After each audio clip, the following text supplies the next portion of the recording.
A lot of people ask me if it's better to read physical books or if it's better to read from an e-reader. And here's the quick answer, so you don't have to watch the rest of the video if you don't want to.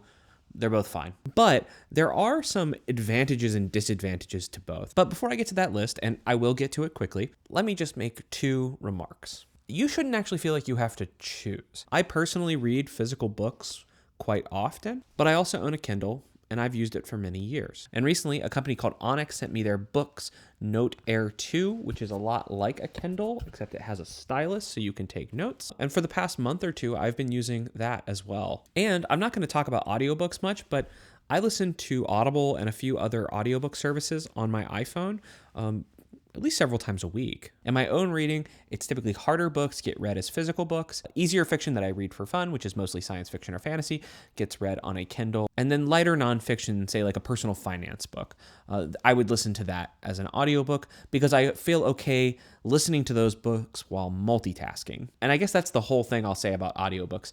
People tend to multitask when they listen to audiobooks, which is fine, but you should just understand that some books do not allow you to multitask. If you want to understand them, they demand your attention.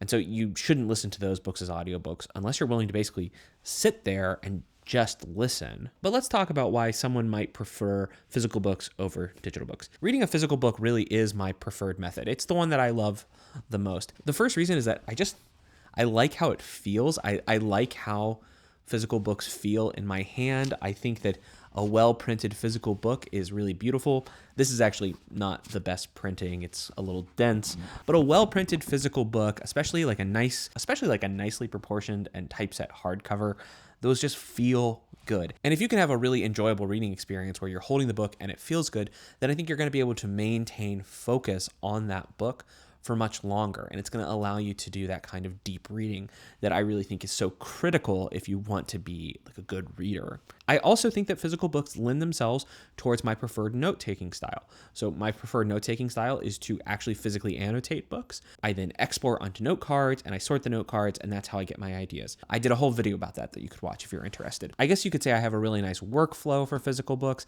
and I don't see any reason to really change that. And a third reason is that I just prefer to get away from screens sometimes. I make YouTube videos, I work in tech, I'm on my phone all the time. My whole life is filled with screens. Having a place and an activity that I love to do, that I regularly do, that doesn't involve like charging something or looking at a display that's going to refresh on me or anything like that, it just feels really good. The act of reading itself is kind of my escape. And just as a kind of almost romantic point, I like that physical books like show their age. I like that when you've read through it, you can tell. I like when you can see a little bit of your annotations from the past. Digital books just don't show their age in quite the same way. But I'm not totally against using an e-reader. This is probably my 3rd Kindle. I've been using one for over a decade. I like the fact that all of my Kindle books that I've ever bought, they're all available here. Like that is really convenient. I like the fact that it's light. I like the fact that it holds a charge for a long time. So even though you do have to charge it, you can go a whole vacation and you could just take this thing. I can carry thousands of books with me, and if I want to buy another one, I can usually just access it on some kind of store. My biggest criticism of the Kindle is that it's locked into the Amazon ecosystem, but if that continued to seriously bother me, I could switch to this books. If my biggest criticism of the Kindle is that it's locked into the Amazon ecosystem, well, this tablet doesn't have those problems.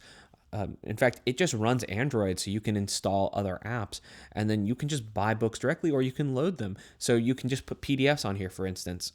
This might have been really useful for me, actually, when I was in graduate school, when I read so many articles as PDFs, if I wanted to just take digital versions of those.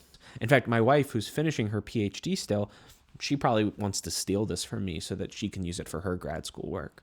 Digital books and e-readers add a kind of convenience to your life that for some people means that that's all they're going to want. Like that convenience is so valuable that they're willing to give up on the other benefits of reading physical books. I found that in my personal reading practice, e-readers and physical books, they just naturally coexist. I don't think of them as really in competition with one another. So if you want like the official Jared Henderson statement of is it better to read physical books or to read ebooks, it should be I have a preference for physical books, but I don't feel like you really have to choose. And don't feel like you have to be totally partisan about this and you've got to pick one and then argue why the other one is terrible or something.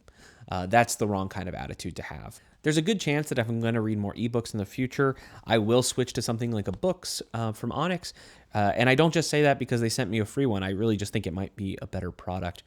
This is not a product review in the traditional sense. You can go find those elsewhere. It seems to have most of the benefits of the Kindle and doesn't have many of the downsides. One thing that I really like is that they made it really easy to download public domain books without going through another store or without being charged. All right, this is a short video. I'm just trying to get some thoughts out there. If you think I've missed something totally, we can have a debate in the comments about which really is better, physical books or digital books. That's all I have for you today. So until next time, take care.